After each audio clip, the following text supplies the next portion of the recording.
السلام عليكم ورحمة الله وبركاته.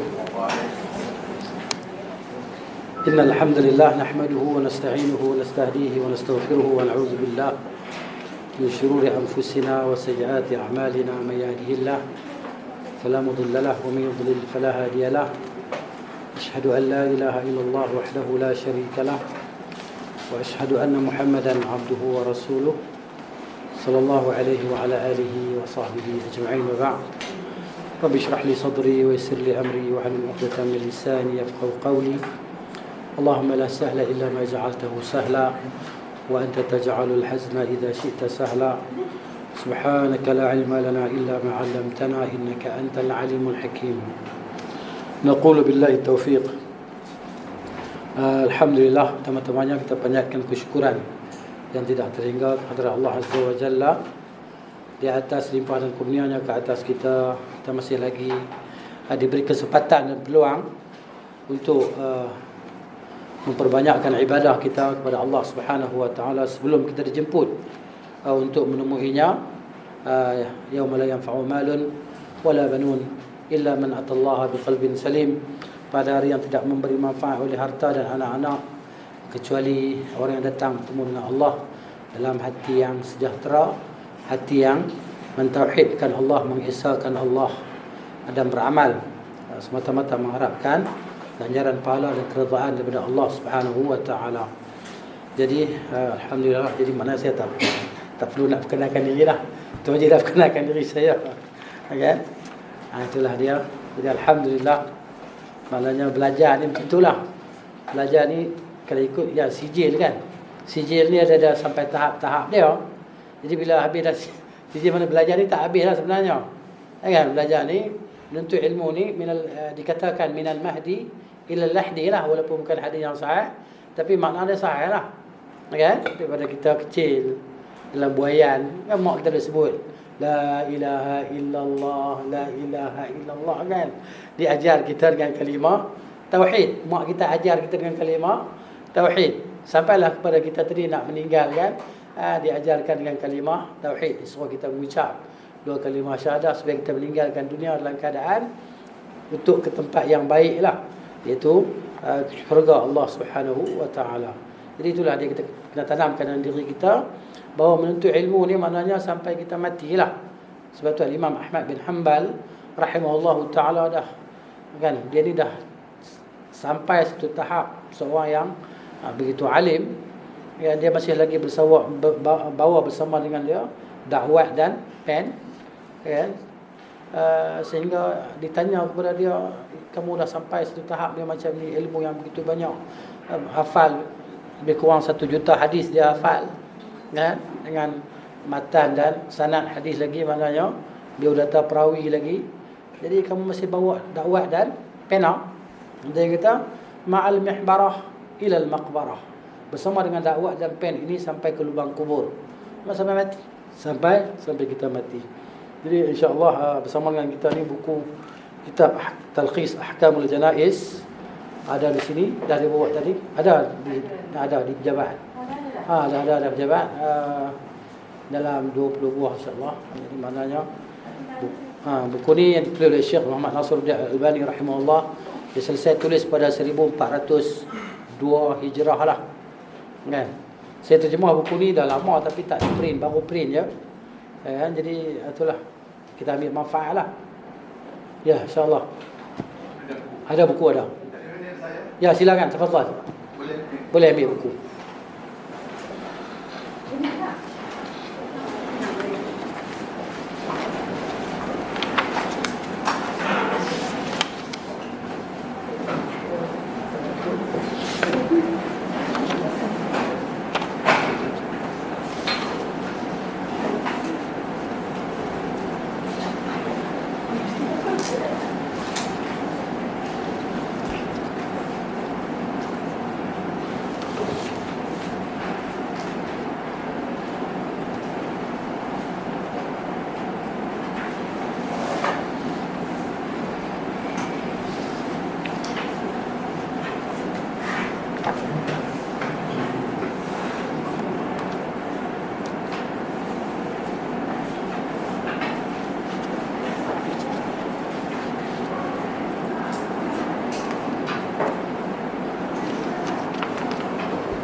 Saya duduk dekat kampung Sungai Pelong, Sungai Buloh.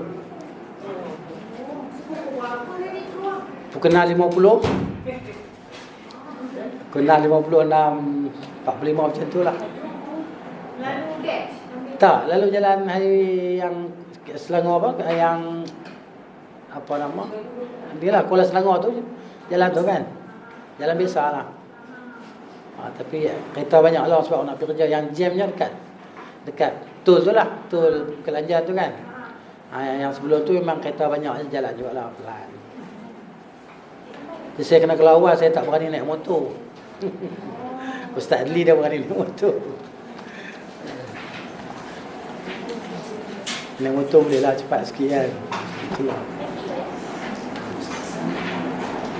Tahu.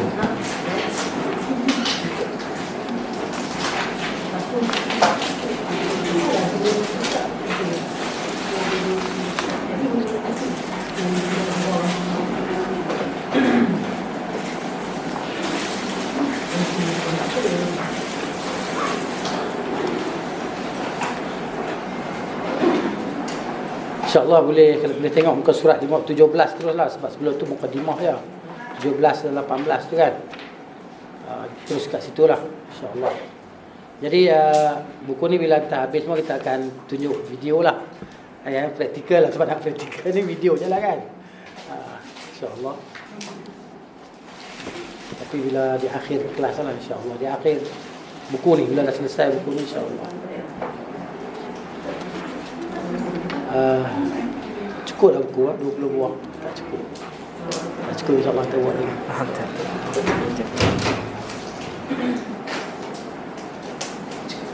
Boleh, insyaAllah.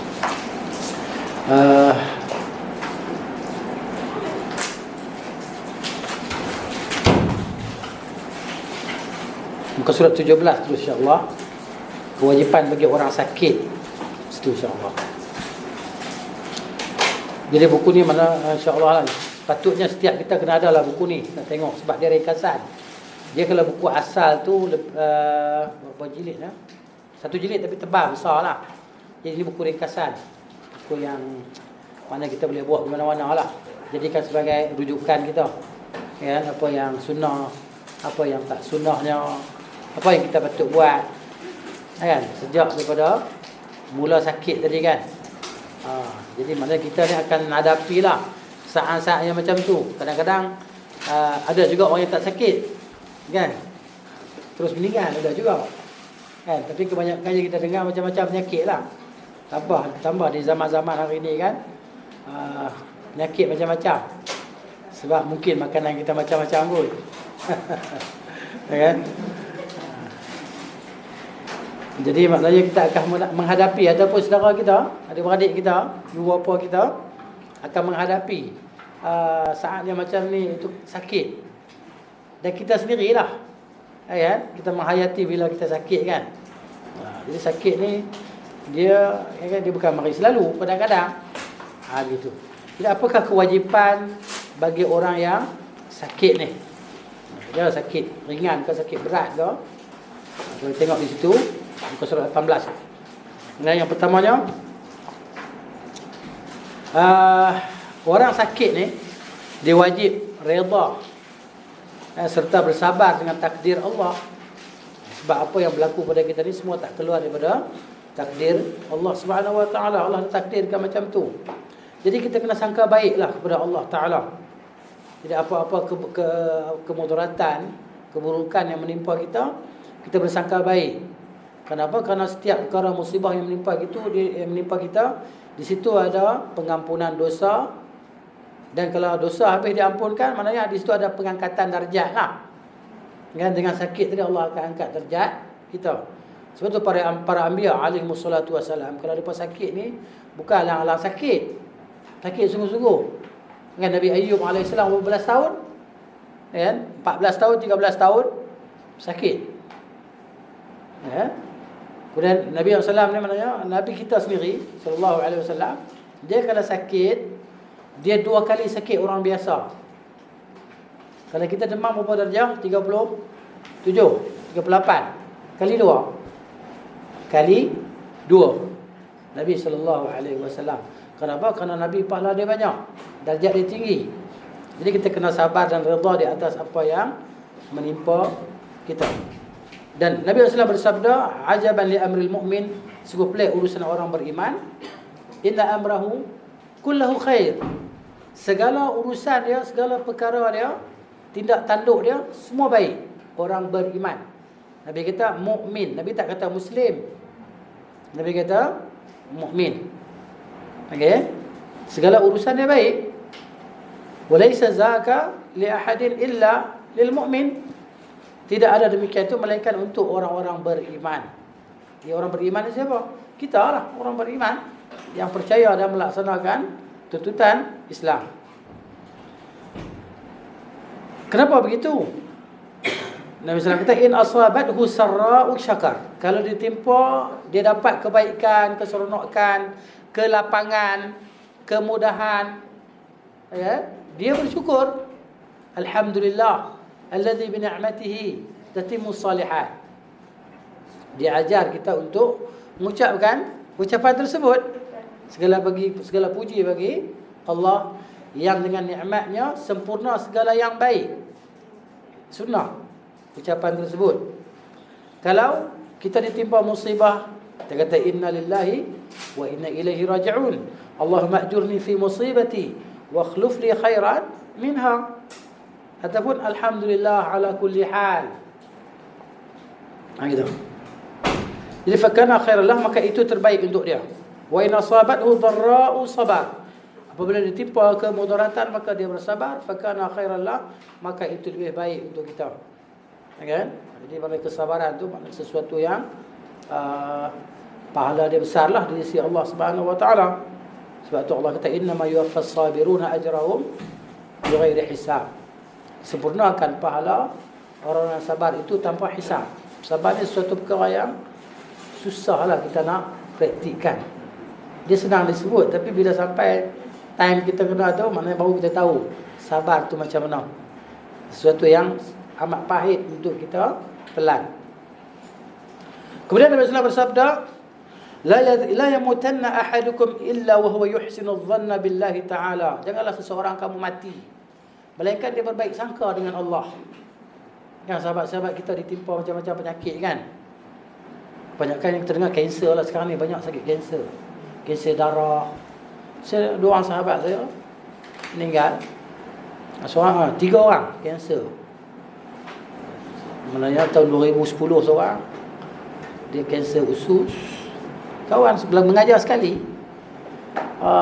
Lepas tu seorang tu ialah saya ingat dalam 5 tahun lepas, 6 tahun lepas, kanser darah. Kemudian bulan Ramadan baru ni, 2 minggu sebelum Ramadan, kanser darah juga meninggal. Kan? Imam Masjid Ulu Kelang. Maknanya dah penyakit kan. Dia pun tak sedar, tak tahu, sedar dah stage 4 dah kan. Jadi maknanya sebab macam mana Allah Ta'ala uji dengan penyakit yang macam tu lah. Jadi kita kena baik sangka dengan Allah. Sebab penyakit ni maknanya, hakikatnya orang yang sakit sebelum mati ni, maknanya Allah Ta'ala beri kepada dia peluang. Kalau orang mati mengejut ni kan, mana tahu sebelum dia mati dia buat dosa ke apa ke, tak sempat nak bertaubat. Sebab tu kita ni kena sentiasa bertaubat, kena sentiasa beristighfar. Kerana kita tak tahu bila kesudahan kita. Astaghfirullah wa atubu ilaih.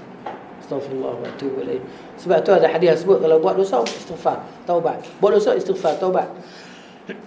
Pasal apa macam tu dikatakan? Supaya syaitan tadi dia rasa rugi. Dia rasa penat. Sebab orang ni aku hasut, dia bertaubat, dia buat dosa. Lepas tu dia taubat, aku hasut pula, dia buat dosa. Dia taubat pula, aku ni letih lah. Ya, tapi dia tetap dengan usaha dan kerja dia untuk menyesatkan manusia, syaitan tadi. Sebab tu kita kena sentiasa berbaik sangka dengan Allah Subhanahu wa taala. Jadi nak dapatkan perasaan ni kita nak kena buat macam mana? Kena minta. Sebab kita tidak memiliki apa-apa. Hatta hati kita bukan milik kita. Kan? Inna lillahi. Apa makna inna lillah? Sungguhnya kita ni milik Allah. Jadi maknanya kita berdoa supaya Allah ni kurniakan kepada kita perasaan ini. Ya, perasaan sentiasa nak bertaubat, baik sangka dengan Allah. Ya kan? Takwa. Ini semua kita kena minta. Allahumma inni as'aluka al-huda wat-tuqa wal-afaf wal-ghina. At-taqwa kita kena minta kepada Allah. Sifat taqwa. Kita tak boleh nak buat sendiri. Nak jadi baik, tak boleh buat sendiri. Allah yang dorongkan kita untuk melakukan kebaikan. Sebab tu kalau orang tak solat, macam mana dia nak dapat kebaikan? Sebab dalam doa, dalam solat tu sendiri adalah doa. Ihdinas siratal mustaqim. Tunjuklah kami jalan yang lurus. Ini dia. Itu yang poin yang pertama. Poin yang kedua, hendaklah dia berada di antara perasaan takut dan harap. Ini orang beriman. Kan? Takut dan harap ni kena ada dalam diri setiap kita ni lah. Tak boleh takut saja. Kan? Tak boleh harap. Bila takut saja, dia akan putus asa lah. Kan? Dia akan putus asa. Kalau harap saja, dia akan melakukan sewenang-wenang lah. Allah Maha Pengampun, Allah Maha Pengampun, Allah Maha Penyayang, Allah Maha Pengasih. Kan? Jadi dia tak takut dengan ugutan dan ancaman Allah Subhanahu Wa Taala.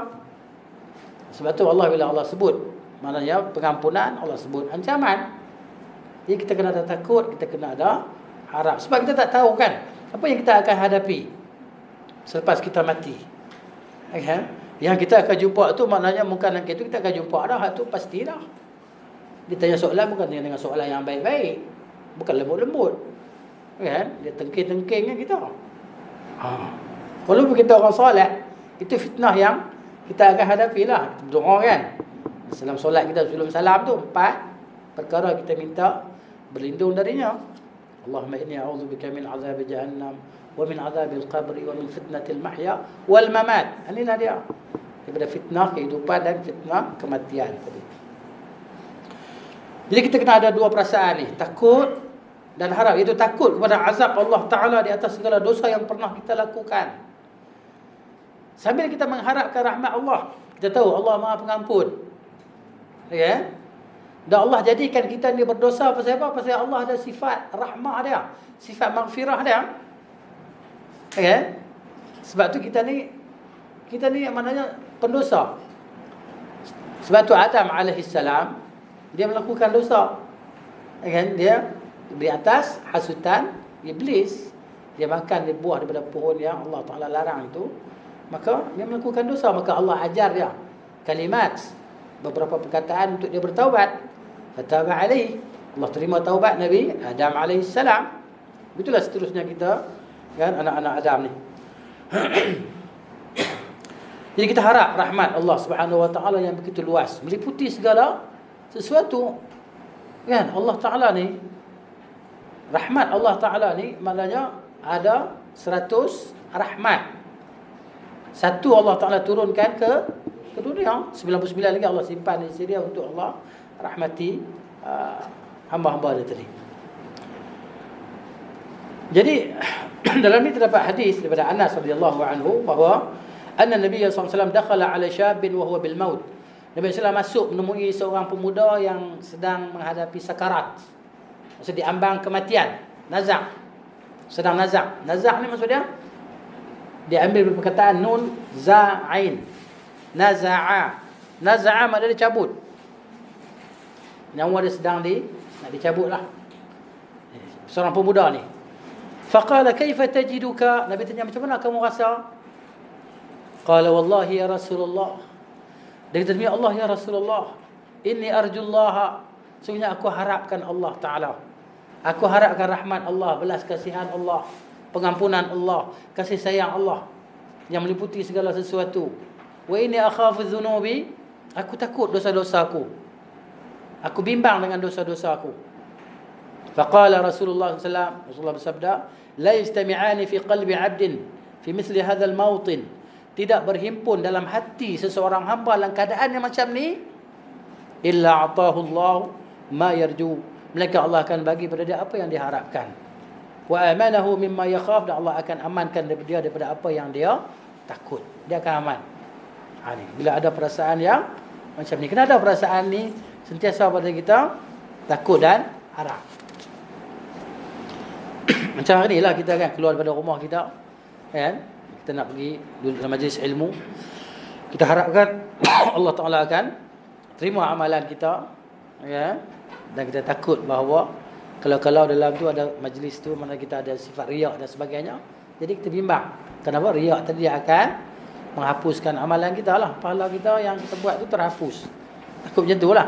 Jadi ada perasaan harap dan takut. Takut Allah tak terima. Ini majlis ilmu, majlis yang dipanggil majlis zikrullah. Kan? Malaikat datang menghamparkan sayapnya, bersusun-susun sampai ke langit sana. Kan? Kemudian datang diturunkan rahmat, limpahan rahmat ke atas kita, turun ketenangan, gitu. Kemudian poin yang ketiga, walau seberat mana pun sakit yang dialami, pesakit tak boleh mengharap untuk mati. Tak boleh. Kalau macam ni mati pun tak apalah, mati pun tak apalah, mana boleh macam tu. Kan? Kita ni kena minta panjang umur. Sakit macam mana pun kita minta supaya Allah panjangkan umur kita. Supaya apa? Supaya banyak kebaikan kita boleh buat. Sebab tu ada satu hadis yang mana ada dua orang sahabat ni. Dua-dua ni masuk Islam sama-sama. Kemudian seorang ni dia pergi berjihad lah. Pergi berjihad di jalan Allah. Mati syahid. Seorang ni dia pergi jihad juga, tapi dia tak mati.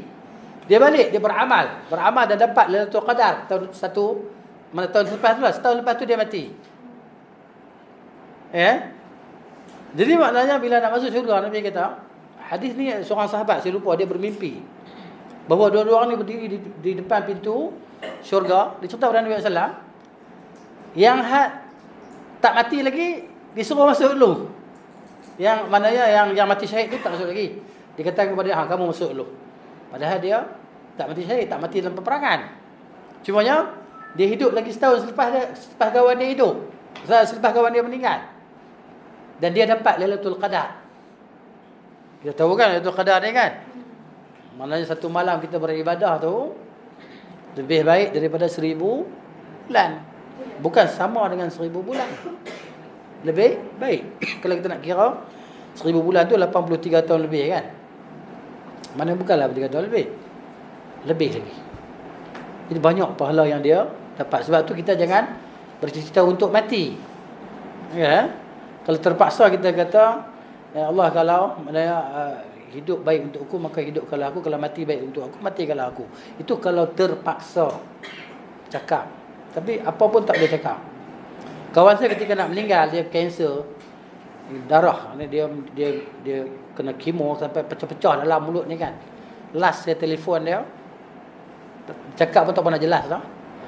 Tahan Ustaz, tolong telefon. Doa lah Ustaz, doa pergi cepat. Kita doa lah pergi cepat Ustaz, tak tahan sakit. Doa pergi cepat dah kita kan. Saya kita sabar lah insya-Allah kan. Sampai kita doakan dia lah. Lepas tu lepas maghrib tu dah dengar tak ada lah, meninggal. Kalau orang yang dah masuk ICU kan, untuk kita yang ziarah tadi kan, mana kita doakanlah semoga Allah Taala sembuhkan dia. Kalau kita boleh ICU boleh tengok tak? Boleh jumpa tak? Boleh. Kalau boleh jumpa kita ruqyahkan dia. Kalau tak boleh jumpa kita doakanlah dia. Ya Allah permudahkan segala urusan dia. Ustaz ada doa dalam Ustaz Muslim tu lah yang kata yang kita doa. Saya rasa dalam bab yang bacaan doa waktu selepas waktu sebelum salam. Ya. Dia cakap yang kita dalam doa itu, ya Allah kami hidup lebih baik untukku. Akhirnya itu dia hidupkanlah kalau mati untukku lebih baik. Boleh kita makan ke? Sebab tadi Ustaz pesan yang maknanya okey, itulah kalau terpaksa. tak boleh jadi amalan tak doa. Maknanya tak perlu nak amalkan. Sebab dia ni ucapannya ketika kita dalam keadaan terpaksa. Wa in kana la budda, Nabi kita. Wa in kana kama qala sallam. Kalau terpaksa ucap. Kalau terpaksa. Gitu. Sebab dia doa yang panjang kita dalam Muslim. Nah, maknanya doa sebelum salam ni ada banyak lafaz lah. Ada banyak lafaz di antara itu apa yang saya sebutkan tadi kan. Tapi kalau ya Allah hidupkanlah aku jika hidup itu baik untuk aku, matikanlah jika mati itu baik untuk aku. Maksud kalau kita hidup di zaman fitnah yang dahsyat ni, Kita tak boleh buat benda tu sebagai attitude kita janganlah maknanya kan kita minta supaya Allah Taala panjangkan umur kita dalam keadaan kita boleh melakukan ketaatan. Sebab tu ada hadis Nabi kata sallallahu alaihi wasallam, man arada an yubsata lahu rizquhu wa yunsa'u lahu fi atharihi falyasil rahimahu. Rasulullah, barang siapa yang nak untuk diluaskan rezekinya, nak jadi kaya, kan? Dan nak dipanjangkan umurnya, maka hubungkanlah silaturahim dengan adik-beradik dia. Jangan bergaduh dengan adik-beradik, terutamanya itu paling pentinglah. Hubungkan silaturahim. Jadi mana suruh kita berusaha untuk cari sebab memanjangkan umur. Jadi maknanya mafhum mukhalafah dia, orang putus silaturahim ni pendek umur lah. Itu cerita dia. Jadi kita diminta lah, suruhlah, minta Allah Ta'ala berikan kepada kita. Jadi tentang panjang umur ni ulama khilaf lah maksud panjang umur ni. Ada yang kata Allah Ta'ala memang ditakdir di sini, dia maha mengetahui tak bila kita nak mati. Tapi takdir dia beritahu kat malaikat tu. Allah kita tengok. Kalau dia hubungkan silaturahim dia, tambah umur dia sekian-sekian. Kan dikatakan macam tu, dan dikatakan bahawa umur kita walaupun pendek tapi berkat. Macam para ulama kita kan, hidup 40 tahun, 50 tahun, tulis kitab, berpuluh-puluh kitab dia tulis. Dan 1000 tahun lebih dah mati, hari ni kita dah sebut nama dia lagi. Itu keberkatan pada umur. Umur kita pendek tapi berkat. Kan? Maknanya kita dapat Lailatul Qadar 10 kali. Kan? Ataupun 20 kali ke, 11 kali ke. Banyak tu pahala tu kalau kita dapat diberi taufik untuk beramal ibadah pada malam Al-Qadar itu. Ini dia. Baik. Ni, bawah ni. Ya. Hadis tu. Tetapi jika dia terpaksa, highlight kat situ. Terpaksa kan?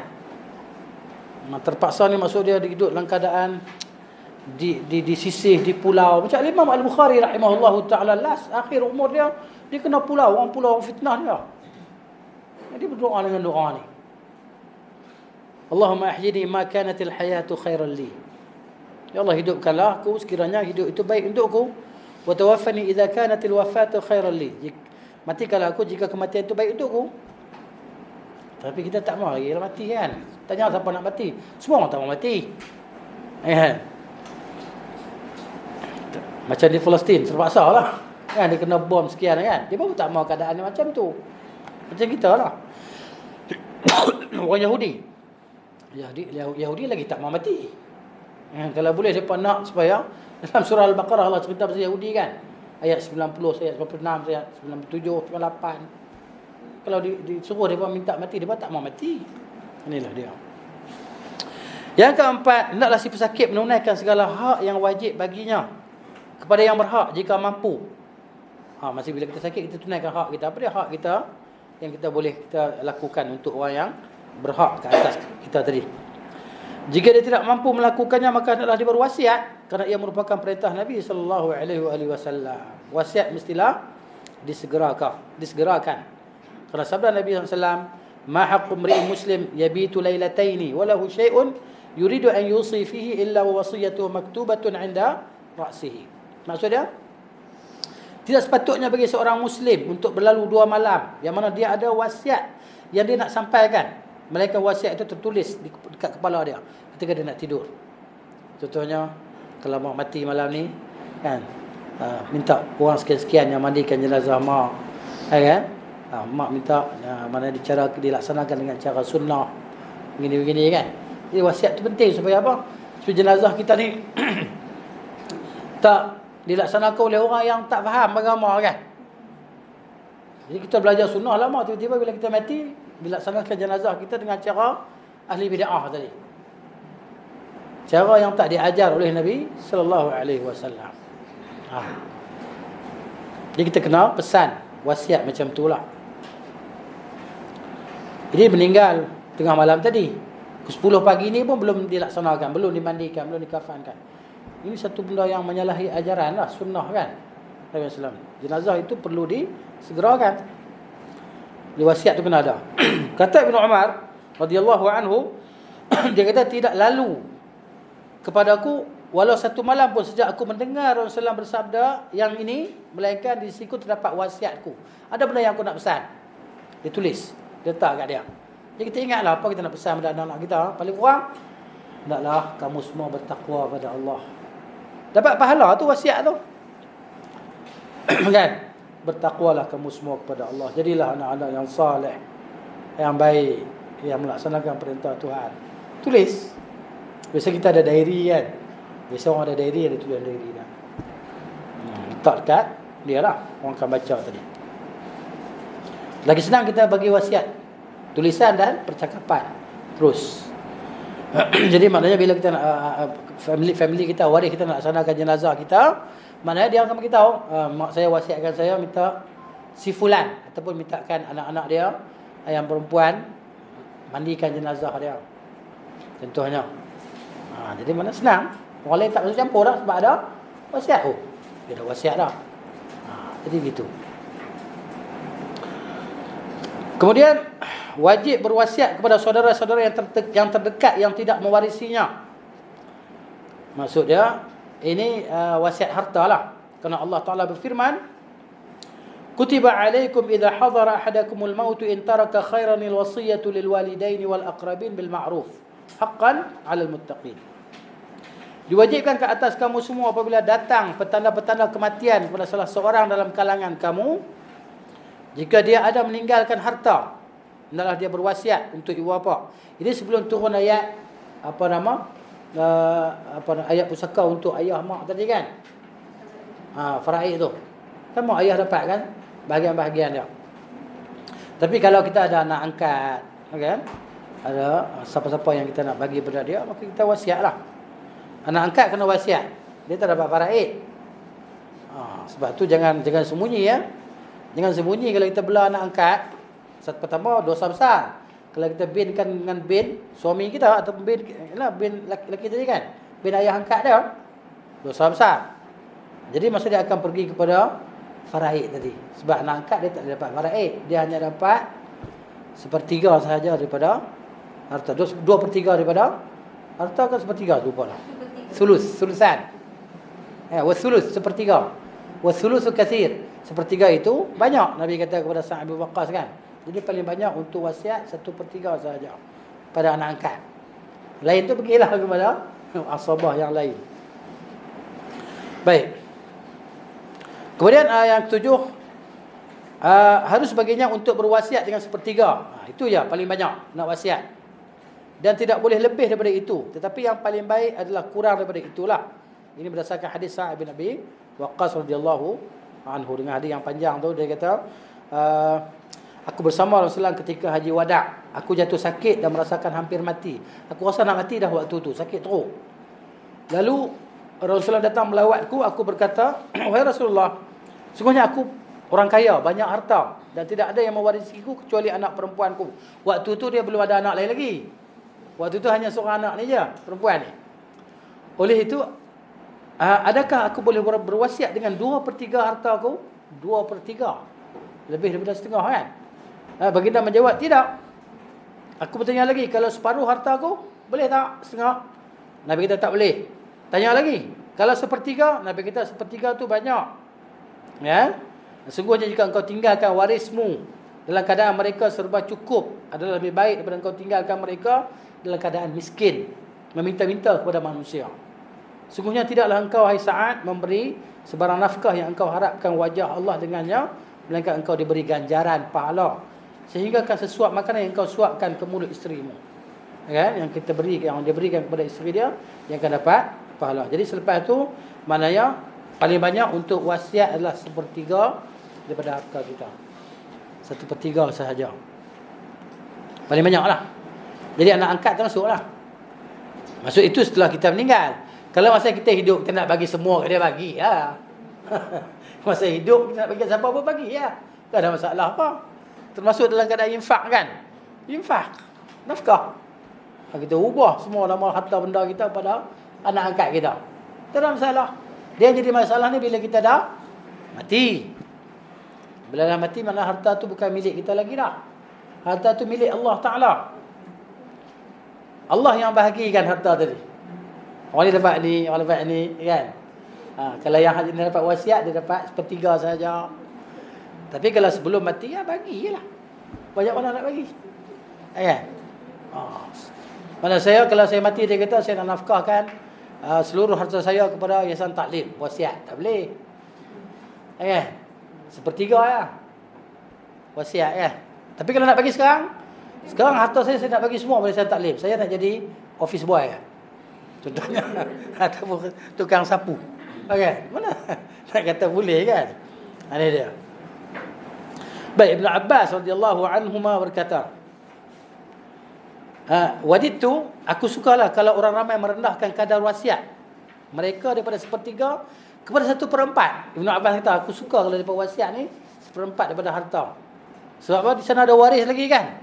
Waris lebih berhak kan untuk dapatkan harta peninggalan tadilah. Kerana Nabi SAW bersabda 1/3 itu banyak. Jadi Nabi suka kalau dikurangkan lagi wasiat tadi. Supaya apa? Supaya waris tidak macam rasa macam tak puas hati dan sebagainya kan. Gitu. Tapi kalau nak bagi masa hidup tu tak kisah. Yang ke-8-nya, wasiat adalah disaksikan oleh 2 orang lelaki yang adil daripada kalangan orang-orang Islam. Jika tidak didapati, maka boleh disaksikan oleh 2 orang lelaki yang bukan beragama Islam. Bukan saksi kahwin ni, saksi wasiat je kan. Dengan syarat didapatkan kepastian daripada mereka berdua apabila persaksian mereka berdua itu diragui. Sebagaimana telah diterangkan oleh Allah dalam kitabnya, ayat dia panjang sini. A'udzubillahi minasyaitonir rajim. Ya ayyuhalladzina amanu syahadatu bainakum idza hadara ahadakumul mautu hinal wasiyati ithnani dhawa 'adlin minkum aw akharani min ghairikum in antum darabtum fil ardi fa asabatkum musibatul maut تحبسونهما من بعد الصلاة فيقسمان بالله إن ارتبتم لا نشتري به ثمنا ولو كان ذا قربى ولا نكتم شهادة الله إنا إذا لمن الآثمين فإن عثر على أنهما استحقا إثما فآخران يقومان مقامهما من الذين استحق عليهم الأوليان فيقسمان بالله لشهادتنا أحق من شهادتهما وما اعتدينا إنا إذا لمن الظالمين ذلك أدنى أن يأتوا بالشهادة على وجهها أو يخافوا أن ترد أيمان بعد أيمانهن واتقوا الله واسمعوا والله لا يهدي القوم الفاسقين. Maksudnya, wahai orang yang beriman, apabila salah seorang di antara kamu hampir mati dengan datangnya petanda-petanda, okay? Ketika dia mahu berwasiat, maka adalah wasiatnya itu disaksikan oleh 2 orang yang adil di antara kamu atau 2 orang lain yang bukan seagama dengan kamu semua. Jika kamu semua dalam permusafiran di muka bumi lalu kamu semua ditimpa bencana yang membawa maut, kalau kamu semua ragu-ragu tentang kejujuran kedua saksi itu, maka adalah kamu semua tahan mereka sesudah selesai solat. Kemudian mereka disuruh bersumpah dengan nama Allah, dan kami tidak akan menjual sumpah kami untuk mendapatkan sesuatu harta benda, walaupun orang itu daripada kaum kerabat kami, dan kami tidak menyembunyikan keterangan yang kami ketahui sebagai saksi sebagaimana diperintahkan oleh Allah. Kerana jika kami menyembunyikannya, tentulah kami termasuk dalam golongan orang-orang yang berdosa. Kemudian jika didapati bahawa kedua saksi itu sudah bersumpah, setelah bersumpah ada melakukan dosa, maka adalah 2 orang yang lain menggantikan tempat mereka. Maksudnya dosa sini dia kata apa? Ni point dia cerita di sini, Syekh Al-Albani rahimahullah, iaitu jika setelah diketahui, bawah tu kan footnote tu, secara sepakat bahawa kedua-dua saksi yang bersumpah itu melakukan perbuatan dosa berupa perbuatan dusta dan menyembunyikan persaksian atau khianat dan menyembunyikan sebahagian harta peninggalan ketika keduanya diberi amanah, maka yang wajib atau yang dilakukan untuk mengisbatkan hak adalah dengan dikembalikan sumpah tersebut kepada ahli waris, iaitu dengan cara 2 saksi tersebut digantikan oleh 2 orang daripada wali si mati yang mewarisinya kerana adanya dosa pada 2 saksi pertama dengan melakukan kezaliman terhadap ahli waris dan tidak amanah, ini khianat. Ya, demikian penjelasan disebut dalam kitab tafsir Al-Manar, dia kata di sinilah, ni footnote dia. Okey, maka di atas balik, maka adalah 2 orang yang lain menggantikan tempat mereka dalam kalangan waris si mati yang lebih dekat, yang lebih berhak menuntut dan memberi keterangan yang sebenarnya. Kemudian mereka bersumpah dengan nama Allah dengan berkata, demi sungguhnya persaksian kami lebih berhak diterima daripada persaksian kedua saksi itu, dan kami tidak melampaui batas. Kerana jika kami berbuat demikian, tentulah kami dengan itu termasuk dalam golongan orang-orang yang zalim. Ini hukum-hukum dan peraturan menjadi saksi. Yang tersebut itu ialah jalan yang lebih dekat untuk mereka memberi keterangan persaksian menurut cara yang sebenar, atau untuk merasa takut akan ditolak sumpah mereka kepada waris si mati sesudah mereka bersumpah. yang akan mendedahkan kecurangan mereka. Bertakwalah kepada Allah dan dengarlah dengan patuh segala perintahnya, dan ingatlah bahawa Allah tidak memberi hidayah, petunjuk pada kaum yang fasik. Ini ayat mana yang disebut ayat-ayat pusaka, disebut dalam surah An-Nisa lah. Surah An-Nisa ayat 7, ayat 8, ayat 11, ayat 12, ayat 176, kan? Surah An-Nisa ayat 7, 8, 11, 12, kemudian ayat 176 dalam surah An-Nisa. Boleh rujuk di situlah, insya-Allah. Ini ayat-ayat pusaka, tentang harta pusaka lah. Mana sebut laki-laki, dua orang laki-laki. Wallahu a'lam. Nah, ar-rijalu qawwamuna 'ala an-nisa, itu yalah. Ya. Baik. Yang kesembilannya, tidak boleh dibolehkan berwasiat untuk kedua ibu bapa dan kaum kerabat yang mewarisinya, kerana mereka telah diharamkan dengan ayat pusaka. Ini ayat faraid turun. Maka tadi suruh wasiat kan, bila turun ayat faraid, mana tak boleh lagi dah. Mak ayah dia akan dapat bahagian dah, kan? 2/6 ke apa ke, tak kisahlah, ya, 1/6 ke, tengok bahagian dia lah. Jadi untuk anak-anak tak boleh wasiat lah, mereka ada pusaka. Tapi biasa orang kadang-kadang dia bagi masa dia hidup kan, senang, malas nak fikir apa semua. Okey, dia bagi tengok nilai-nilai, okey, macam ni dia bagi, semua dapat, kan? Dapat semua. Jadi bila ayah mati, mak mati, tak ada apa dah. Jadi janganlah anak-anak halau mak ayah dia dapat atas, dia halau pula, ni rumah saya, ayah pergi sewa rumah lain. Tapi ada orang panggil macam tu kan. Ya Allah, ini kejahilan yang tak boleh nak kata macam mana lah, kan? Mak ayah dia ni kan, dia boleh sakiti kan, macam baru ni kan, kes pukul mak dia. Ya Allah, nak kata apa lagi dah, kan? Jadi Nabi kata rugi, sangat rugi orang yang mak ayah dia masih hidup, tapi dia tak boleh masuk syurga dengan sebab mak ayah dia kan. Dia nak masuk syurga je dah, kalau menderhaka pada mak kita, ayah kita ni. Nak kata uf pun tak boleh, kan? Wala taqul lahuma uf, tak boleh. Muka masam dengan mak kita. Sorry, yang macam yang berlaku kat masyarakat kita kan, instead of dia buat faraid tu, dia macam adik-beradik cucu nak bagi sama rata, boleh? Cucu tak dapat faraid. Adik-beradik tu kan, Maksudnya okey, kalau dia tak mati lagi kan? dah mati dah. So adik-beradik yang layak dapat wasiat tu, yang layak dapat faraid tu, dia bersetuju nak buat sama rata je. Tak, dia walaupun dia setuju, tapi kena atas kertas, kena ada dulu. Maksudnya kamu bahagian kamu dapat begini. Dia kena bagi. Bagi faraid, kena bagi dulu, sebab laki-laki tak sama dengan perempuan. Kan? Dan ada juga yang mahjub tak dapat. Contoh mahjub ni yang terlindung kan, tak boleh dapat. Contohnya anak saudara tak boleh dapat. Abang dia tak boleh dapat, kakak dia tak boleh dapat, sebab dia ada anak, dia ada isteri, dia ada mak, dia ada ayah. Contohnya kan. Jadi maknanya harta tadi bila dia meninggal kena ikut faraid. Kalau kita kata kita tak nak tak apa, tapi bahagian kamu punya ni. Kebiasaannya orang ni, manusia ni, bila dia tak tengok duit satu beg depan dia, tak apa lagi. Tak apalah, saya tak payahlah. Bila letak beg, okey, ni satu beg ni duit kamu. Okey. Duit saya. Kan? Kamu punya harta nilai kamu 200,000 umpamanya. 200,000. Baru mungkin dia kata, saya nak, kan? Jadi maknanya bagi dulu faraid. Kemudian kalau tak nak, satu bagi je lah. Jangan kata pula, kau jangan tamak sangat, kakak kita kat kampung tu susah, bagilah dekat dia. Mana boleh macam tu? Hak masing-masing. Tu hak saya. Kalau kita nak sedekah, nak hadiah, nak infak, kemudian bagi dulu faraid. Saya ambil dulu, pegang harta saya. Saya ambil dulu hak saya, saya ambil dulu. Bila ambil saya, hak saya ni, okey kak, ni geran tanah, saya nak bagi kat kak. Nak bagi ke tak? Okay. Tiba-tiba orang nak ambil, dia buat highway pula jalan tu. Mata terbalik tu weh. Ya saya. Betul ke hibah ni boleh menyalahi faraid? Hibah ni kita bagi masa kita hidup kan? Hibah masa kita hidup. Kita nak lari dari faraid. Tak salah sebab kita faraid ni bila kita dah mati, harta tu jadi automatik jadi hak Allah. Allah yang bahagikan.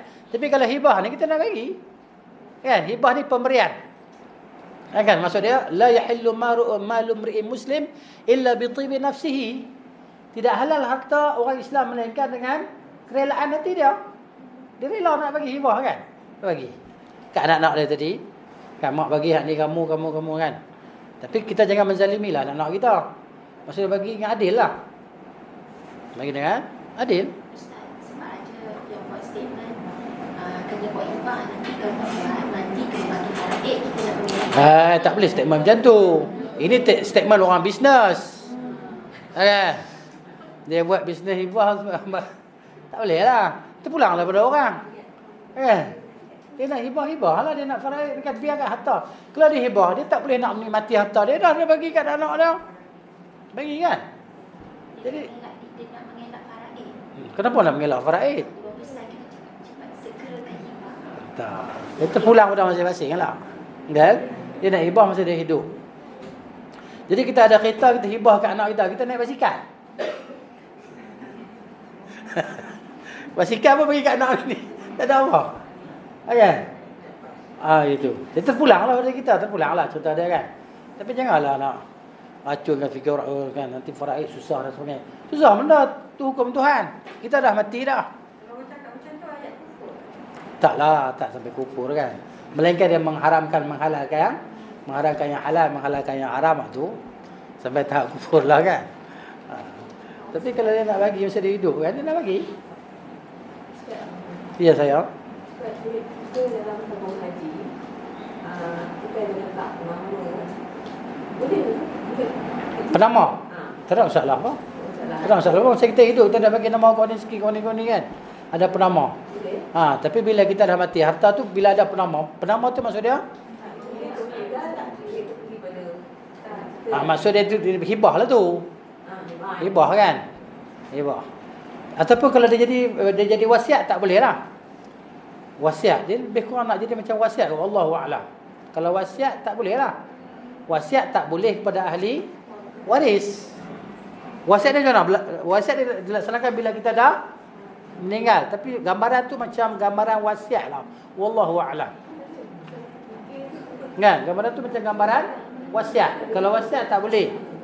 Sebab apa? Sebab dia tak boleh nak guna lagi sekarang.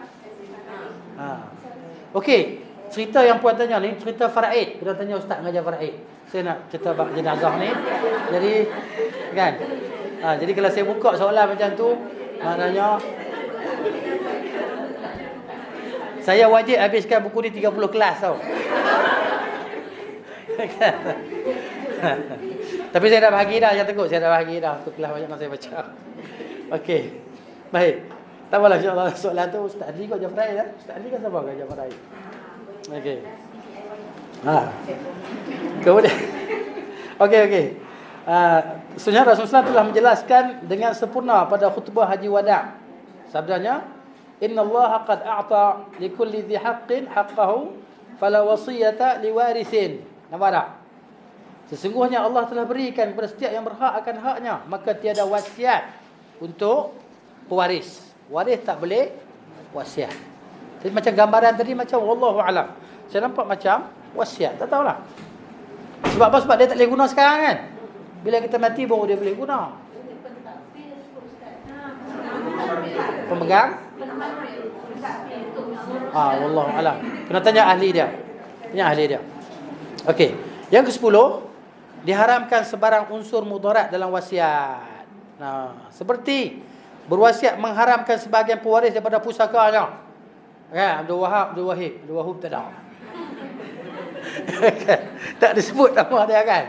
Dia tak wasiat pun cerita tu kan. Dia tak wasiat pun. Tapi abang dia jahat. Itu dia. Cerita dia buat tu. Jadi maknanya, atau melebihkan pemberian pusaka kepada sebahagiannya berbanding yang lain. Tak boleh. Kerana Allah Ta'ala berfirman. A'udzubillahi minasyaitanir rajim. Lirijali nasibun mimma tarakal walidani wal aqrabuna walin nisa'i nasibun mimma tarakal walidani wal aqrabuna mimma qalla minhu aw kathur. Nasiban mafruḍa. Bagi orang lelaki ada hak bahagian daripada harta pusaka ibu bapa dan kerabatnya. Dan bagi orang perempuan ada hak bahagian juga daripada harta pusaka ibu bapa dan kerabatnya, baik sedikit atau banyak, menurut bahagian yang telah ditetapkan. Tak boleh nak wasiat kau ni, tak boleh terima pusaka dia. Abang kamu tak pernah balik. Kalau dia mati, jangan bagi 1 sen pun pada dia, pada harta pusaka. Tak boleh. Wasiatnya macam tu diharamkan. Kemudian Allah berfirman, min ba'di wasiyatin yusa biha aw dainin ghairu mudar, wasiyatan min Allah wallahu alimun halim.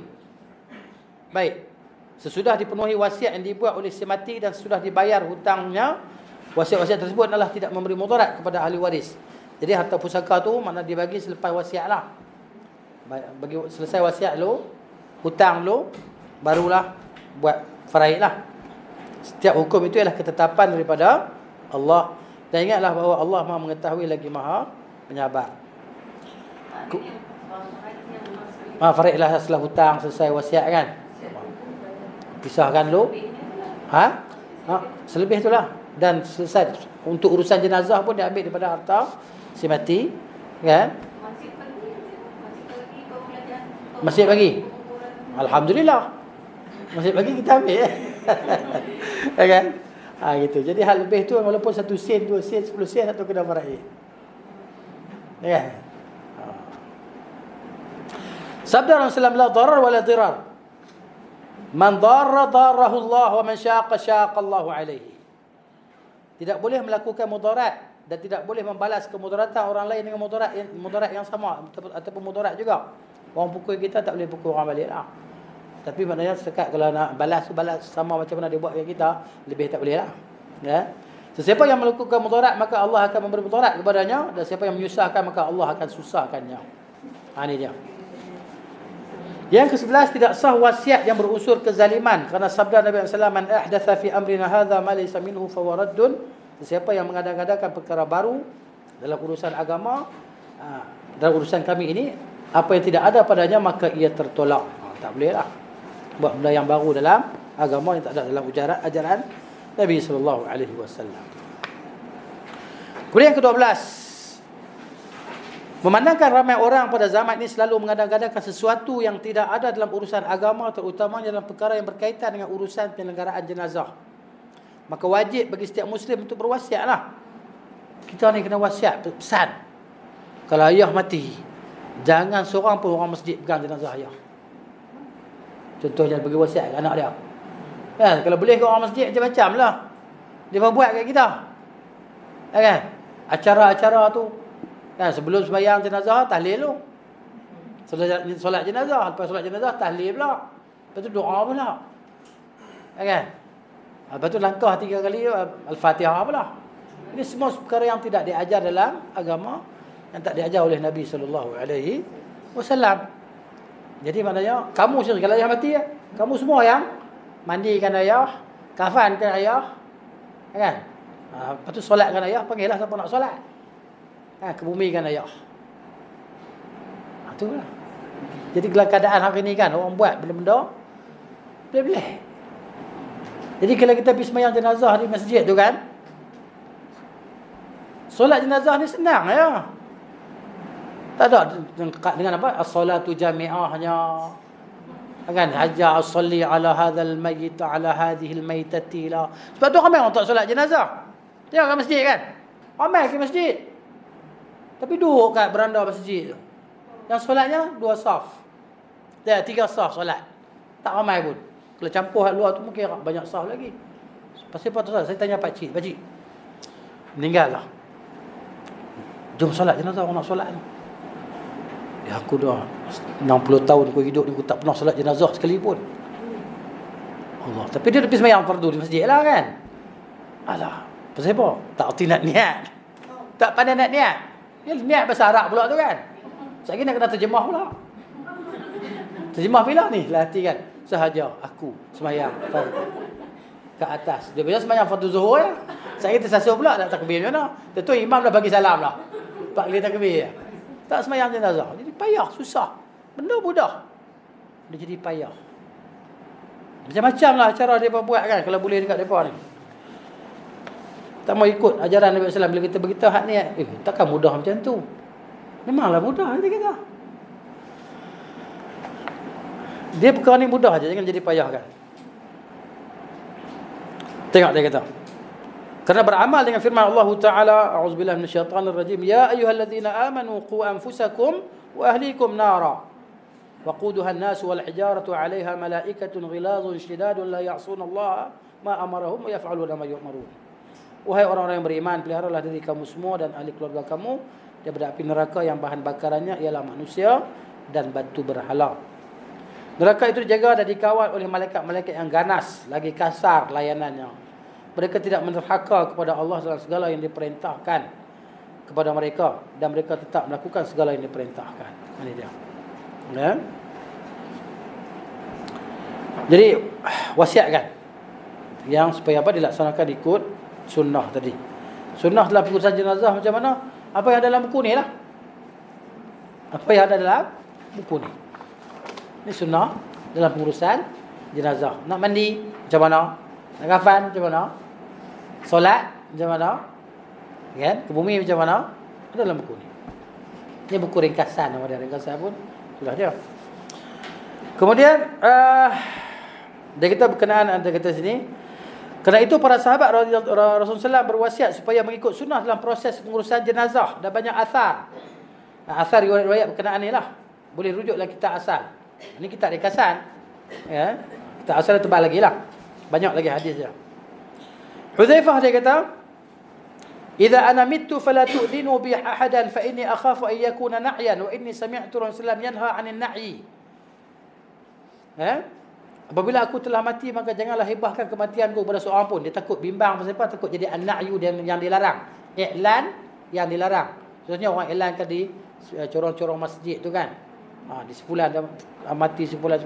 Itu iklan yang dilarang lah. Sebenarnya kita panggil orang, beritahu orang mulut ke mulut, apa semua, WhatsApp ke apa, untuk disolatkan jenazah dia, kan? Tak apalah tu. Baik. Sesungguhnya aku takut bahawa ia merupakan an-na'yu, iaitu pengumuman kematian yang dilarang oleh Nabi sallallahu alaihi wasallam. Macam kita bawa apa? Berarak dengan van ke apa ke, bubuh gambar macam orang kafir duk buat tu. Itu maknanya perarakan yang dilarang lah, an-na'yu yang dilarang. Contohnya kita kan, kematian orang biasa tak sama dengan kematian raja-raja kan. Dalam Islam kan macam tu. Islam sama ya. Cuba tengok apa nama kubur apa raja di Saudi kan, Raja Abdullah ke Malik Fahad ke apa ke, kubur dia macam mana? Kubur dia macam orang biasa ya. Bukan ada tile, marmar, kepuk ke apa ke, tak ada. Bahkan kepuk itu dilarang. Kepuk dilarang dalam apa nama inilah, dibuat di perkuburan, jangan buat kepuk. Hatta nama ditulis, kan? Tak ditulis nama. Habis tu tak kenal macam mana kubur.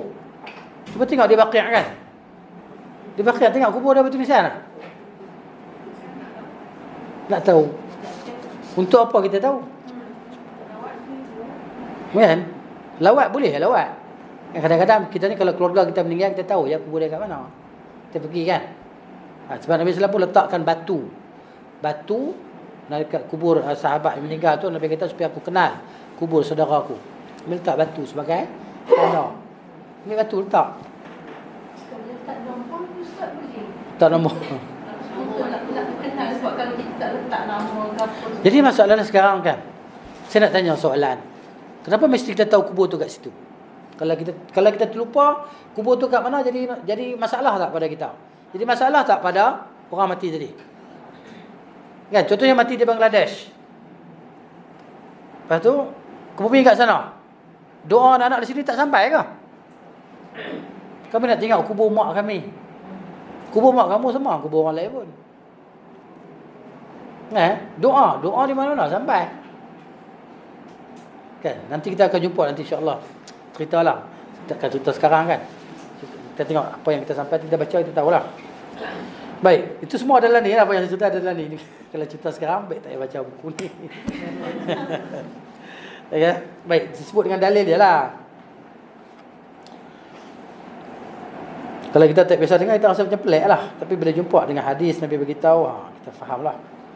Baik, di sini dia kata, Kerana Al-Imam An-Nawawi menyebut dalam kitabnya Al-Azkar, dan disunatkan sebagai sunat yang muakkad untuk seorang wasiat supaya dijauhi bid'ah yang biasa dilakukan dalam urusan jenazah serta menegaskan perjanjian tersebut. Sebab macam tu sekali. Ya. Cuba tengok footnote bawah tu, dia yang 25 tu, untuk jelas faham lagi lah. Zahir kata-kata Huzaifah di atas menunjukkan bahawa dia memahami larangan Nabi SAW itu dengan maksud segala jenis pengumuman kematian. Namun begitu, ahli ilmu selainnya berpandangan bahawa yang dimaksudkan oleh Nabi SAW ialah pengumuman kematian mengikut cara jahiliah. Diketuk loceng ke, apa ke lagi kan, pukul gendang ke apa ke.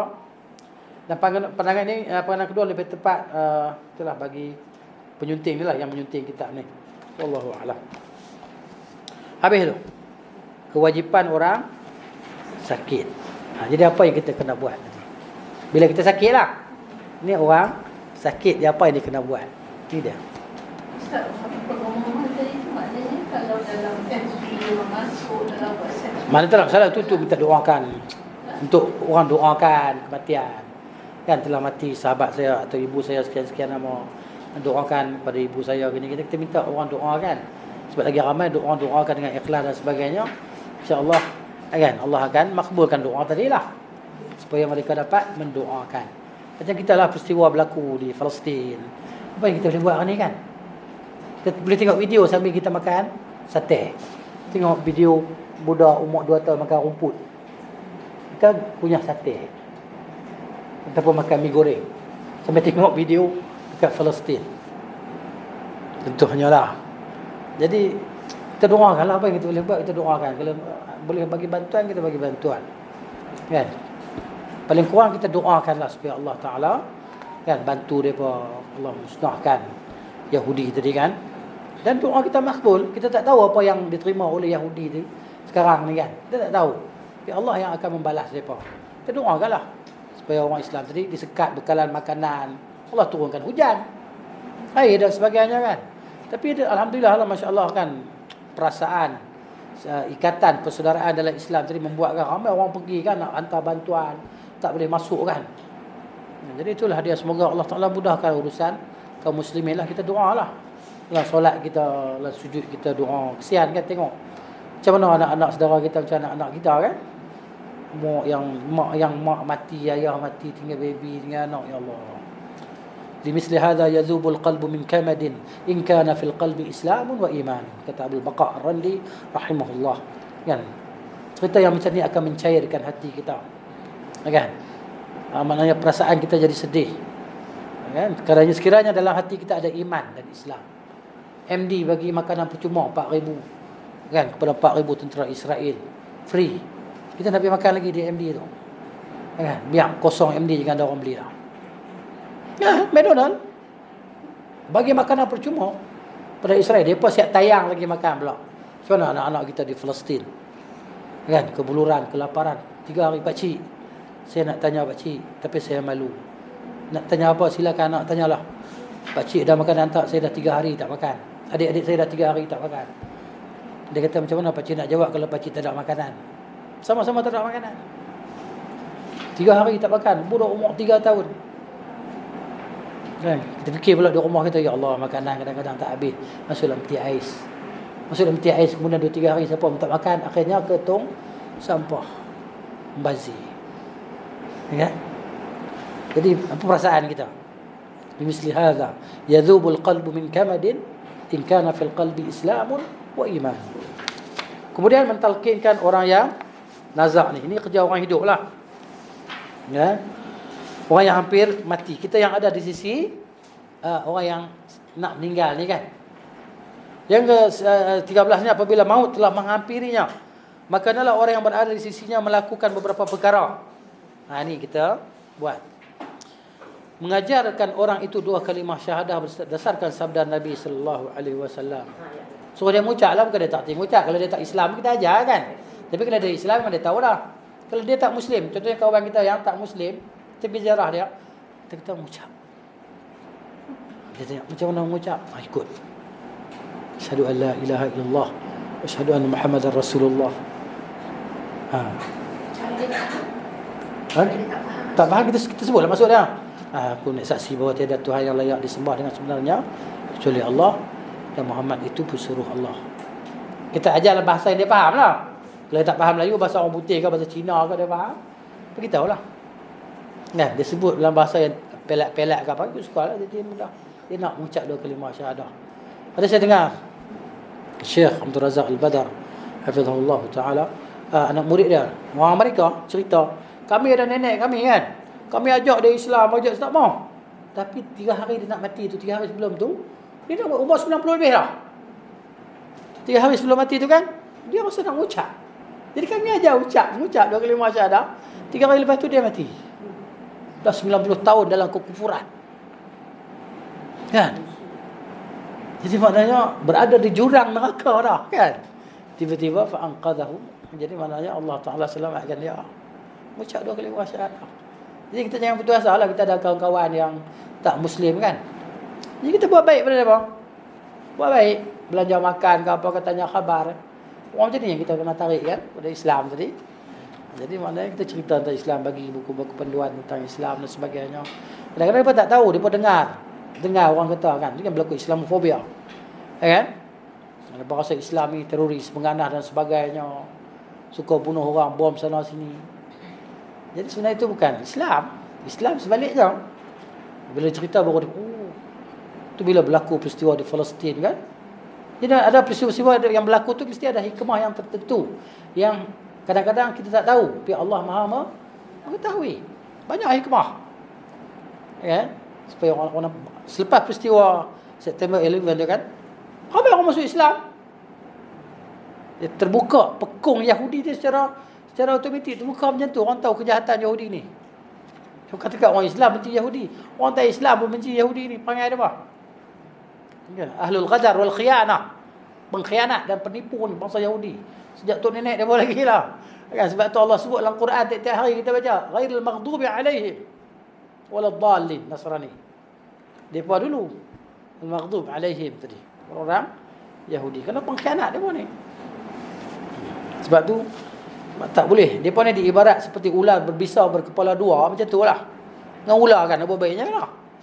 Nak berkawan dengan ular. Ular tedung. Kan? Kepala dua pula tu pegang sini, patuk sini. Sini kepala dia kan. Kiri kanan kepala dia. Ini dah Yahudi. Berapa keras sangat Yahudi masuk Islam? Cuba cerita. Baca sejarah Nabi SAW kan. Berapa orang masuk Islam daripada kalangan bangsa Yahudi? Abdullah bin Salam di antaranya. Tu pun kan, apa nama, Abdullah bin Salam suruh Nabi tanya dia macam mana kalau dia masuk Islam. Nabi tanya dia apa pandangan kamu tentang Abdullah bin Salam? Dia orang terbaik di kalangan kami. Puji habis. Kan Nabi kata kalau dia masuk Islam, takkan masuk Islam sehingga unta masuk lubang jarum. Bila dia masuk Islam, waktu tu juga dia maki habis. Tadi dia puji. Apa panggil dia? Memang tak tahu malu lah. Bangsa Yahudi ni memang orang yang jenis tak tahu malu. Gitu. Kalau tahu malu dia tak ambil lah rumah orang Palestin tu. Rumah orang dia ambil, dia suruh keluar. Dia masuk. Jahatnya. Inilah dia. Kemudian Nabi kata, laqinu mautakum la ilaha illallah. Ajarkan orang yang nak mati, bukan yang dah mati ya. Mautakum ni maksudnya orang yang hampir mati. Jadi orang kita faham, ajarlah orang yang dah mati. Orang mati nak ajar apa? Sebab tu dia baca talqin kat kubur kan. Ai si fulan min si fulan, apabila datang kepadamu 2 malaikat maut yang bertanyakan kepada kamu siapakah Tuhan kamu, kan? Maka hendaklah kau jawab dengan fasih dan jangan rasa cemas dan takut. Jawablah dengan tenang. Orang hak di atas kubur ni relax lah. Kami isap rokok. Sebab bukan kami. Jadi kita ini suasana yang kita pergi di perkuburan lah. Terutamanya di kampung. Saya duduk kampung kan. Tengok di kampung-kampung. Balik kampung tengok. Dahsyat. Tak ada rasa insaf langsung. Tak ada rasa insaf. Sebab apa? Sebab dia kata aku mati esok, ada orang talqin ke aku pula. 3 soalan mudah ya. Usul salasah, man rabbuka, ma dinuka, ma hadha rajul ladzi bu'itha fikum. 3 soalan ya. SPM berapa puluh soalan, bila jawab dapat 8A, yang ambil subjek 8 kan. Oh, 3 soalan. Dia ingat macam tu. Ajarlah orang yang nak mati di kalangan kamu la ilaha illallah. Man kana akhiru kalamihi la ilaha illallah 'inda al-maut dakhala al-jannah yawman min ad-dahri sesiapa yang akhir perkataan dia dengan la ilaha illallah, kan, dia pasti akan masuk syurga di satu hari. Ya. Apa maksud di satu hari? Walaupun kalau dia kena siksa dulu, dia pasti akan masuk syurga juga. Wa in asabahu qabla dhalika ma asabahu, kan? Sekalipun sebelum itu dia ada melakukan dosa apa semua tadi, dia akan masuk syurga pasti. Ini dia. Itu yang pertama, kalimah la ilaha illallah tadi. Kita ajarkan paling kurang la ilaha illallah lah, Muhammadur Rasulullah. Ataupun yang panjang lagi asyhadu an la ilaha illallah, kan. Kalau orang yang belum masuk Islam dan sebagainya, gitu. Kalimah ni. Sebab ni kita panggil titik terakhir dalam kehidupan kita. Kan? Dengan husnul khatimah. Kita minta kepada Allah, Allahumma khtim lana bi husnul khatimah wa la takhtim alaina bi su'il khatimah. Dipanggil kalimah yang terakhir yang keluar daripada mulut kita. Kita tengok ada satu doktor pensyarah dekat dia bagi ceramah dekat Shah Alam kuliah subuh kot. Kita tengok ada YouTube viral kan. Dia tengah bagi kuliah subuh, dia kena jantung tu attack tu kan. Akhir sekali sebut apa? Allah Subhanahu Wa Taala perkataan dia kan. Allah Subhanahu Wa Taala, dia pun jatuh meninggal. Tengah bagi kuliah subuh kan. Allahumma ighfir lahu. Jadi kita nak mati-mati yang inilah dia kan. Jadi antara semoga Allah merahmati dia lah. Kita minta zahir dan batin lah dalam keadaan kita tadi ikhlas lah menyebutnya. Itu dipanggil kalimah ikhlas. Yang keduanya bagi orang yang yang menghadiri, orang yang sedang sakit tadi, nazak tu, mendoakannya kebaikan, dia tidak berkata sesuatu ketika menziarahinya melainkan ucapan yang baik saja. Kerana Nabi SAW bersabda, "Idza hadartumul marida awil mayyita." Apabila kamu hadiri orang yang sedang sakit ataupun orang yang mati, faqulu khairan, maka cakaplah yang baik, fa innal malaikata yu'minuna ma ala ma taqulun, kerana malaikat mengaminkan apa yang kamu semua kata.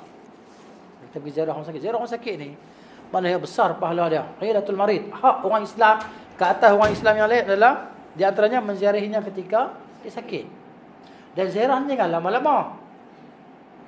Kan duduk tunggu kopi teh dia pun tak bancuh lagi kau buat ni. Kan? Pergi ziarah, tengok dia, kita pergi sakit orang. Kita pergi ruqyah. Ruqyah kan dia. Ni harap ustaz ruqyah boleh tengok pun tak tahu. Pakai ruqyah kan. Doa kita masing-masing kan. 4-5 orang pergi pakai ruqyah dia, insya-Allah. Allah mudahkan bagi dia kesembuhan dia ataupun dia mati dalam keadaan baik tadi. Sebab tu pernah ingat tak? Kita bila dengar satu orang sakit dan sebagainya, kita satu teringat katakan doa khusus untuk dia. Lepas kita berdoa dalam sejam 2 jam, tak ada orang telefon. Oh, kawan kita dah tak ada dah.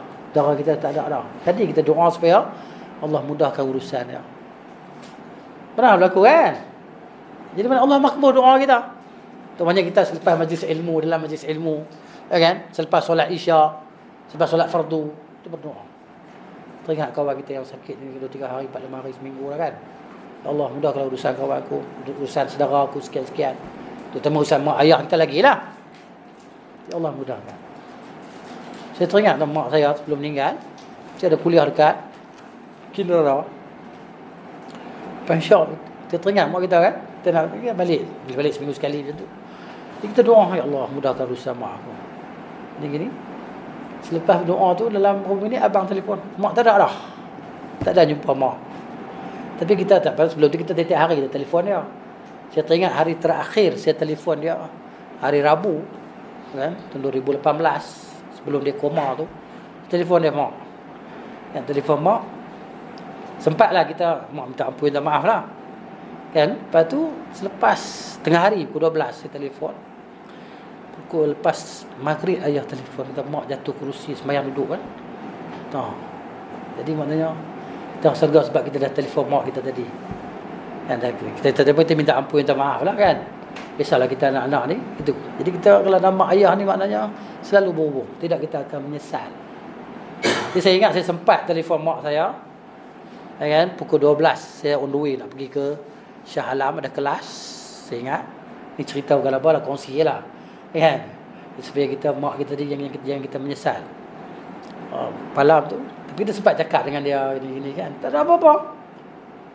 Darah dia 250 pun kan. Jadi dia solat maghrib tu atas kerusi. Jadi jatuh. Masa jatuh tu lah terus tak sedar sampai dia meninggal lah. Gitu. Allahumma ighfirlah. Kita hati kita rasa lah, sebab kita dah cakap dengan dia percakapan yang terakhir, percakapan yang baik lah. Dan kita minta ampun pada dia. Minta maaf kan? Gitu. Jadi kalau kita ada mak ayah tadi macam itulah. Supaya dia pun jadi sebab untuk kita masuk syurga. Rugi kalau orang yang mak ayah dia masih hidup tapi mak ayah dia tak boleh memasukkan dia ke dalam syurga. Birrul walidain. Ada orang nak pergi jihad kan, minta kena misalnya nak pergi jihad perang. Sampai kita mak ayah dah ada, pergilah jihad dengan mereka berdua. Jihad dengan mereka berdua. Seorang lagi dia nak pergi jihad. Nabi kata, macam mana aku tinggalkan mak kamu? Saya tinggalkan dia dalam keadaan dia menangis. Balik. Buat bagi mereka berdua ketawa balik. Masya Allah. Jadi apa yang kita dah buat untuk mak ayah kita, alhamdulillah kalau mak ayah kita masih hidup. Ataupun salah seorang mereka berdua masih hidup. Tiap-tiap hari kita kena ambil tahu. Tiap-tiap hari. Kalau kita terlupa satu hari, kita rasa kalau mati hari itu dia, ataupun kita mati dulu macam mana? Ya? Itulah dia. Jadi mak kita kalau kita mati dulu dia boleh doakan untuk kita. Kan? Tapi kalau dia mati dulu, kabel besar kita dah tak ada lah. Itu kabel kita yang besar pun.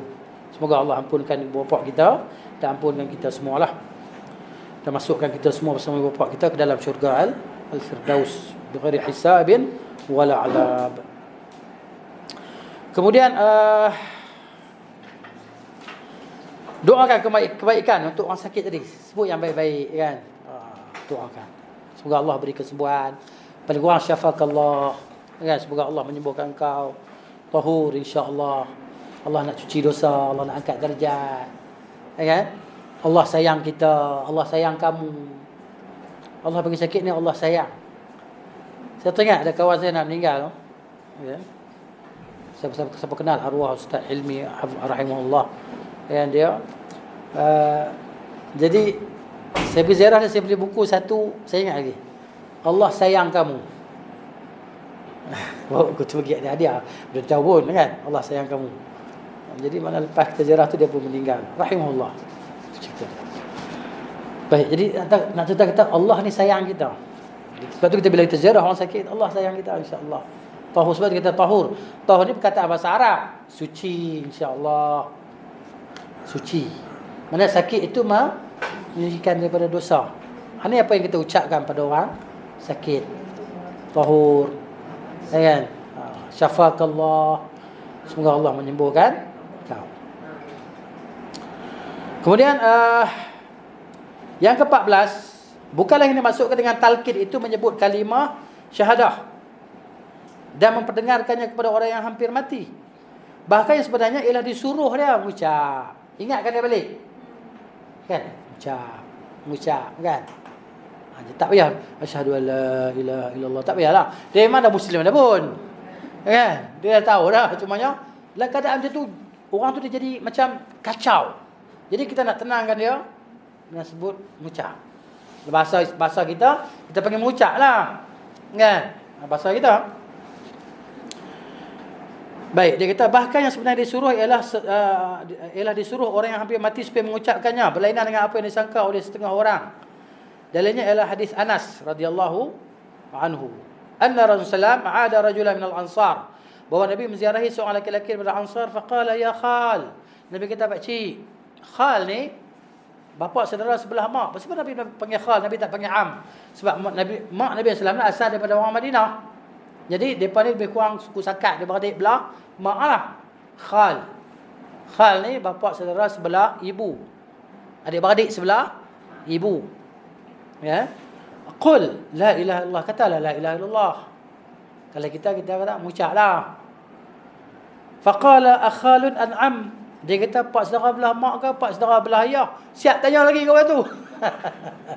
Bila Nabi Islam tanya dia kan. Faqala bal khal. Bahkan pak saudara sebelah mak. Sebab orang Madinah. Faqala fa khairul li an aqula, maka baiklah bagiku untuk aku kata la ilaha illallah. Baik ke kalau saya kata la ilaha illallah? Maka Nabi sallallahu jawab, "Na'am." Nabi kata, "Ya." Jadi maknanya kita kata sebut. Katalah la ilaha illallah ataupun suruh dia mengucap. Takkan dia tak tahu perkataan mengucap tu apa? Kan? Kalau tak tahu, kita kata sebutlah la ilaha illallah, sebut la ilaha illallah, la ilaha illallah, ya Allah, sampai dia mati tadi. Yang ke-15 berkenaan dengan surah Yasin, di sisinya serta menghadapkan pesakit ke arah kiblat, tidak ada hadis sahih mengenainya. Kalau orang mati ke, yang orang sakit ke, kita nak pusing dia menghadap ke arah kiblat, tak ada hadis sahih yang menunjukkan. Bahkan Sa'id bin Al-Musayyib, seorang tabi'in rahimahullah, membenci perbuatan itu. Ia berkata, alaisal mayyitu imra'an musliman, tidakkah orang mati itu dia orang Islam, ya? Kenapa nak pusing menghadap ke arah kiblat ketika dia sakit kan, ataupun jenazah dia yang belum dimandikan menghadap ke arah kiblat kan, tak perlu. Diriwayatkan daripada Zur'ah bin Abdul Rahman bahawa dia menziarahi Sa'id bin Al-Musayyib sewaktu beliau sakit. Dan di sisinya Abu Salamah bin Abdul Rahman. Tiba-tiba Sa'id tidak sedarkan diri. Abu Salamah pun menyuruh dipusingkan tempat tidur Sa'id menghadap ke arah Kaabah. Apabila Sa'id tersedar, dia bertanya, kamu semua telah mengubah tempat tidurku? Mereka menjawab, ya. Maka Sa'id melihat kepada Abu Salamah lalu berkata, aku rasa kamu tahu. Jawab Abu Salamah, aku yang suruh. Aku yang suruh, dia kata. Maka Sa'id kata, pusing balik ke tempat asalnya. Inilah cerita dia kan.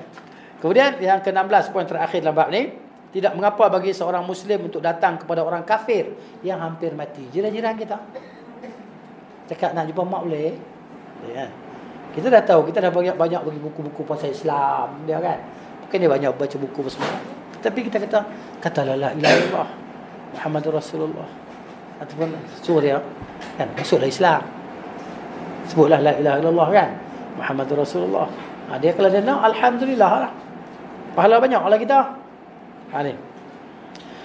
Jadi orang kafir yang hampir mati untuk mengajaknya masuk Islam dengan harapan supaya dia memeluk Islam, berdasarkan hadis Anas radhiyallahu anhu.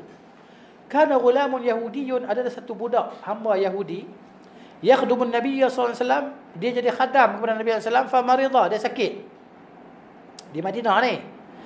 Fa atahu Nabi sallallahu alaihi wasallam ya'uduhu, Nabi pergi ziarah dia ketika dia sakit, budak ni. Fa qa'ada 'inda ra'sih, Nabi duduk dekat kepala dia. Fa qala lahu aslim, Nabi kata masuklah Islam.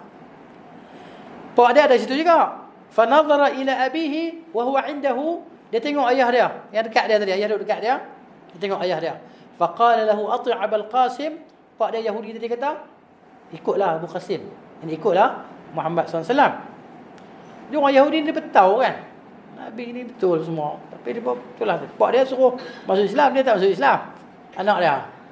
Fa aslama, maka budak tadi mengucap dua kalimah syahadah. Fa kharaja an-nabiy sallallahu alaihi wasallam wa huwa yaqul, Nabi keluar dan Nabi kata, alhamdulillah, segala puji bagi Allah yang telah menyelamatkan dia daripada api neraka. Bila dia mati budak ni, Nabi kata, sallu ala sahibikum, salatlah ke atas sahabat kamu ini. Masya Allah kan, Allah nak bagi Islam pada orang ni, kita tak tahu kan. Jadi penting kita usaha. Jangan kita berkawan dengan orang, kita tak pernah cerita langsung pasal Islam. Ada sahabat kita yang kan baru ribet kan, baru tak baru lah, melancau lah maknanya. Dia kata, aku masuk Islam bukan di sini, aku masuk Islam kat Australia mana tu. Kawan orang Melayu, orang Islam pun tak pernah cerita pasal Islam pun, tak pernah ajak aku pada Islam pun. Kalau aku mati sebelum tu macam mana, dia kata. Jadi dia masuk Islam, alhamdulillah. Kemudian yang seterusnya, perkara yang perlu dilakukan oleh orang yang hadir setelah kematian si mati. Apa yang perlu kita buat? Ada soalan tak? Lebih besar kan? 10 kan? 10. Nama 10. Boleh ya, insyaAllah. Jadi kita terus ikutilah kelas ni insyaAllah sampai habis ni. Habis buku ni baru saya nak tunjuk. Yang tak slide, tunjuk slide. Ini kan. Daripada awal kita tengok video je lah, pengurusan jenazah sampai kepada pengkebumian dia insyaAllah. Jadi setakat ini saja untuk hari ini. InsyaAllah kita jumpa lagi di minggu depan dengan izin dan taufik daripada Allah Subhanahu wa taala. Wa sallallahu ala nabiyyina Muhammad wa ala alihi wa sahbihi ajma'in. Subhanakallahumma wa bihamdika asyhadu an la ilaha illa anta astaghfiruka wa atubu ilaik. Assalamualaikum warahmatullahi wabarakatuh.